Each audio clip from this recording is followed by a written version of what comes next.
이번 순방에도 어김없이 외교 참사가 발생했습니다. 대통령께서 뜬금없이 이란을 겨냥해서 적대적 발언을 내놨습니다. 형제국이라는 UAE를 난처하게 만들고 이란을 자극하는 매우 잘못된 실언입니다. 이란과의 관계가 악화되면 현지 교민들은 물론이고 호르무즈 해협을 오가는 우리 선박도 적지 않은 공경을 당할 수가 있습니다. 이런 기초적인 사리 판단도 못하는 것이 참으로 안타깝습니다. 외교 안보의 기본을 제대로 챙겨보기를 권합니다. 전쟁 불사를 외치고 친구의 적은 나의 적이라는 이런 단세포적인 편향 외교로는 국민과 나라의 이익을 제대로 지킬 수가 없을 것입니다. 대통령이 순방만 나가면 국민이 걱정해야 하는 기가 막힌 상황이 더 벌어지지 말아야 합니다.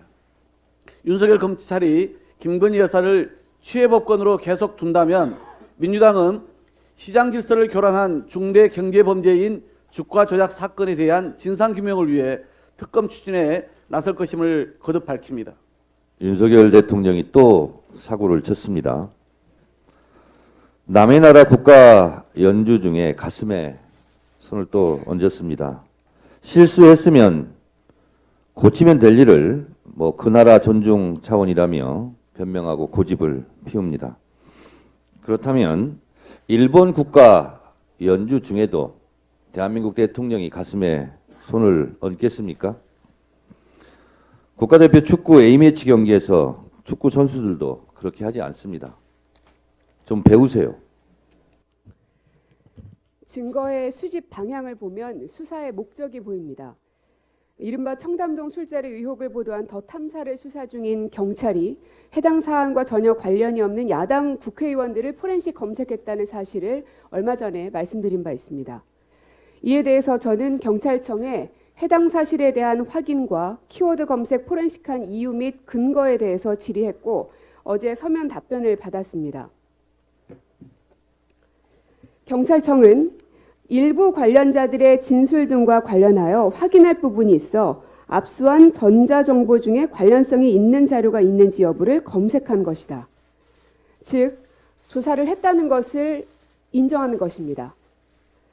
어떤 진술이 있었습니까? 그리고 진술을 한 일부 관련자는 누굽니까? 해당 기자가 제 이름을 언급은 했습니까? 야당 의원들의 관련 자료를 찾는 이유가 무엇입니까? 이를 일컬어서 먼지털이식 별건 수사라고 합니다. 그리고 이것은 윤석열 검사와 한동훈 검사의 전매 특허였습니다. 수사의 방향을 야당과의 공모로 정해놓고 표적 수사를 한 것으로 의심이 됩니다. 이재명 대표의 주변 사람들도 문재인 정부의 주변 사람들도 모두 이런 방식으로 수사하고 있는 것입니까? 해당 의원들은 현 정부의 실세 장관과 불편한 관계라는 공통점 이외에 사건과 관련성은 찾아볼 수가 없습니다. 본건의 담당 수사관은 서초경찰서 수사 1과 소속으로 되어 있습니다. 일선경찰서에서 스스로의 판단으로 마음에 안 드는 야당 의원 3명을 찍어서 조사한 것일까요? 윗선의 지시가 없이는 어려운 일로 생각됩니다. 경찰은 이 사안에 대해서 해명하십시오. 그리고 누구의 지시가 있었는지 밝히십시오. 민간업자들의 비리 수사 핵심은 50억 클럽입니다.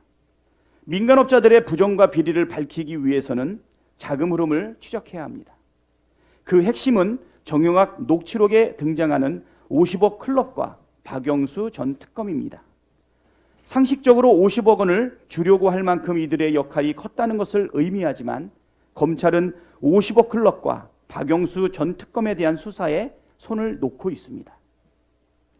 경교롭게도 대장동 수사 검사들은 박영수 전 특검, 윤석열 대통령과 매우 특별한 사이입니다.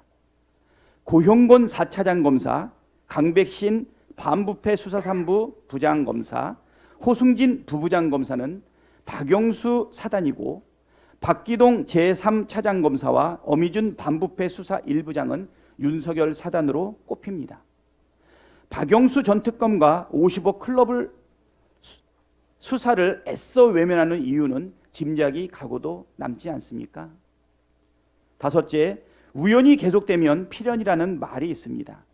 대장동은 여기를 파도 윤석열, 저기를 파도 윤석열, 파도 윤석열입니다. 아주 우연히 김만배의 친누나가 윤석열 대통령 부친의 집을 구매한 사실을 온 국민이 알고 있습니다. 또 우연히 부산저축은행 불법 대출 사건 수사를 무마한 것도 윤석열과 밑에 검사들이고, 또 우연히 50억 클럽 수사를 하지 않는 것도 윤석열 밑의 검사들입니다. 또 우연히 2021년 10월 20일 남욱의 피의자 신문 조서에는 윤석열 밑에 있는 검사들 중에 김만배한테 돈 받은 검사들이 워낙 많아서 이 사건 수사를 못할 거라고 조선일보 기자가 전했다는 내용이 나옵니다. 조선일보 기자의 말이 사실이라면 도둑이 범인 잡겠다고 수사하는 꼴입니다. 진짜 그래서일까요? 윤석열 밑에 검사들은 어제도 오늘도 이재명 연루설을 끊임없이 유포하며 사실 왜곡에 앞장서고 있습니다. 대장동의 진실 알고 보면 단순 명료합니다. 그동안 검찰은 대장동, 성남FC, 쌍방울, 다시 대장동으로 카드 돌려막는 신공을 보이고 있습니다. 곧 신용불량이 될 검찰이 눈앞에 선합니다. 이상입니다. 한동훈 법무부 장관은 교활하게 말장난을 참 잘합니다. 김성태 쌍방울 회장이 이재명을 모른다라는 발언이 관련자들에게 일종의 말맞추기 신호를 보낸 것이라고 단정했습니다. 이재명을 모른다는 발언이 허위 발언이라는 주장이죠. 그런데 그 근거로 제시한 논리가 참 해괴합니다. 해외 도피 중인 범죄자들이 귀국하기 직전에 보통 자주 말맞추기 거짓말을 한다. 그러니 김성태 쌍방울 김성태 회장의 말도 거짓말이라는 것입니다. 참 일국의 법무부 장관이 실수를 금할 수 없는 궤변을 늘어놓은 것입니다.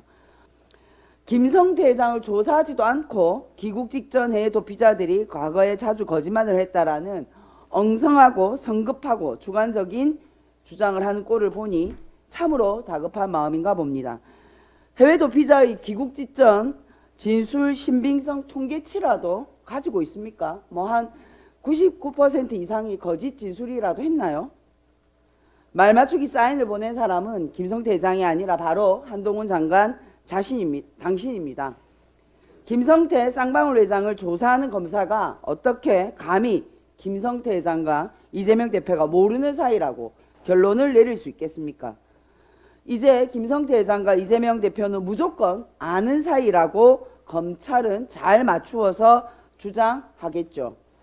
검찰이 수사 중이고 기소도 안 된 개별 사건에 대해서 법무부 장관이 가이드라인을 미리 공개적으로 주는 엄청난 위세를 보니 한동훈 장관은 윤석열 정권의 3인자가 아니라 공식 후계자 같습니다. 한동훈 장관께서 이재명 대표 관련 사건은 이토록 상세히 간섭하고 지시하는데 이제 그분 사건에 대해서도 이야기 좀 해주시죠. 김건희 수사는 왜 안 합니까? 이상입니다.